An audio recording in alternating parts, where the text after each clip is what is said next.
During the 1984 European Cup semi-final, Liverpool captain Graeme Souness drove his elbow into the face of Dinamo Bucharest's captain, breaking his jaw in the middle of a chaotic scramble for the ball.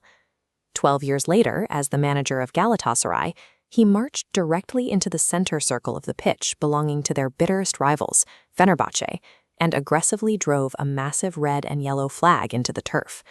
Souness cultivated a highly effective reputation as a terrifying enforcer, but looking closely at his career reveals a man who systematically targeted and dismantled the sport's oldest, most restrictive traditions. Before the modern, globalized era, British football was hyper-localized. Clubs were tightly bound by decades of fierce, uniform tribalism and strict, unquestioned rules about how the game operated both on and off the pitch. To see how the sport evolved past those rigid constraints, we have to look at the person who was willing to bulldoze right through them. Souness's clean career at Liverpool produced staggering results. Across 7 seasons, he won 5 league championships, 4 league cups, and 3 European Cups. He ruled the dressing room with an iron grip. As captain, he demanded flawless execution from his teammates and openly confronted anyone who fell short of his standards. That relentless, trophy-hoarding dominance insulated him from criticism.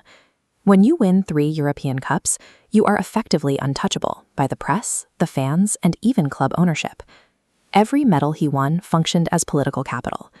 By the time he retired from playing, he had amassed the absolute leverage required for his next phase. In April 1986, a 33-year-old Souness arrived at Ibrox as the player-manager for Rangers. The club had not won a league title since 1978 and was desperate to reclaim its dominance. For decades, the transfer market only moved in one direction. The most talented Scottish players inevitably moved south to sign with wealthier English clubs. Following the Heysel Stadium disaster, English teams were banned from European competition. Souness realized he could offer exactly what the English clubs could not: European football. Using Rangers' financial backing, he began luring top-tier English talent north.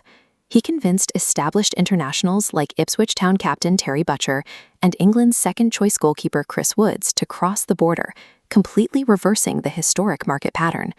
The strategy worked immediately. Rangers won the championship and the League Cup in his first season and went on to claim 3 league titles in 4 years. This policy proved that a Scottish club could compete directly with England's most powerful teams, reversing a century of Scottish football being a feeder league to the south. Rangers had an entrenched, unspoken policy that dictated their recruitment for most of the 20th century. The club, historically supported by Protestants, refused to sign high-profile Catholic players. Souness operated with a ruthless pragmatism. He viewed this religious tradition purely as an irrelevant obstacle that prevented him from building the best possible team. In 1989, he signed Mo Johnston, a high-profile Catholic who had previously played for arch-rival Celtic. When questioned, Souness pointed out that his own wife and children were Catholic, yet his primary motivation was clear. Johnston was an elite forward, and securing him inflicted severe psychological damage on Celtic. This signing ended the club's 70-year exclusion of high-profile Catholic players, ensuring that performance, rather than religion, would dictate future recruitment at Ibrox. The exact aggression that drove his success eventually turned against him.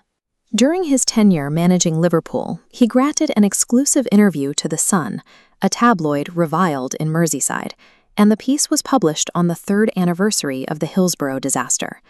His managerial stints at clubs like Newcastle United followed a similar pattern.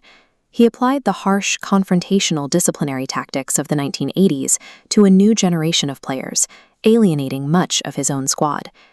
His refusal to adapt extended to his scouting process. While managing Southampton, he signed a player named Ali Dia after receiving a single phone call from someone claiming to be former World Player of the Year George Weah. Souness bypassed standard background checks, only to discover on the pitch that Dia was completely unqualified. Because he refused to compromise or employ modern diplomacy, the elite managerial career he had spent decades building slowly unraveled. Souness was sacked by Newcastle in 2006 and never returned to football management, leaving behind a highly complex legacy.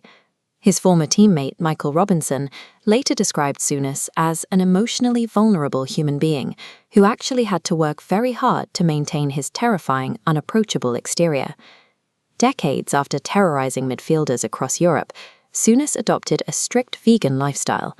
In 2023, at the age of 70, he completed a grueling relay swim across the English Channel to raise money for Deborah, a charity seeking a cure for the severe skin condition epidermolysis bullosa. The player who casually broke an opponent's jaw and the manager who nearly incited a riot in Istanbul dedicated his later years to raising millions of pounds to protect children with exceptionally fragile skin. Slowing down. Contemplative. Graeme Souness proves that the stubbornness and aggression needed to ignore long-standing taboos are the same forces that eventually alienate a manager from a changing game.